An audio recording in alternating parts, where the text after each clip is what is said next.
ওই দেখো ইন্ডিয়ান লুজার্সরা যাচ্ছে। আরে এতই যখন অহংকার তোর নিজের ওপর, তাহলে রাখ না একটা ম্যাচ, আমরাও দেখি যারা দেশকে নিয়ে খেলতে ভালোবাসে তারা স্পোর্টস গেম খেলতে পারে কিনা। আরে আমরা খেলি না দেশের সাথে গেম, তোরা খেলতে পারিস। আর ভুলেও আমাদের সাথে ম্যাচ খেলার কথা ভাবিস না, না হলে নিমেষে তোদের মুখোশ খুলে যাবে। এত যখন কনফিডেন্ট তোদের, হয়ে যাক একটা ম্যাচ। ঠিক আছে, হয়ে যাক। স্যার আমরা ম্যাচ খেলবো তো ঠিক আছে, যদি কার্নাল স্যার চলে আসে? গত 5 বছরে কেউ এসেছে আমাদের দেখতে? 5 বছর আগে একজন অভিনেতা এসেছিল, তাও নিজের ফিল্মের প্রমোশনের জন্য। কাদের পরোয়া আছে আমাদের? পলিটিশিয়ানের, জনগণের।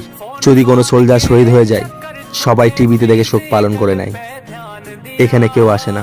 সত্যি তো এটা, এই দেশকে স্বাধীন করা সৈনিকেরা না ঠিক মতো খেতে পারে, না ঠিক মতো ঘুমাতে পারে, শুধু নিজের দায়িত্ব পালন করে যায়। আর এই দায়িত্বের কথা মাথায় রেখে আমাদের এই ক্রিকেট ম্যাচটা খেলা উচিত না।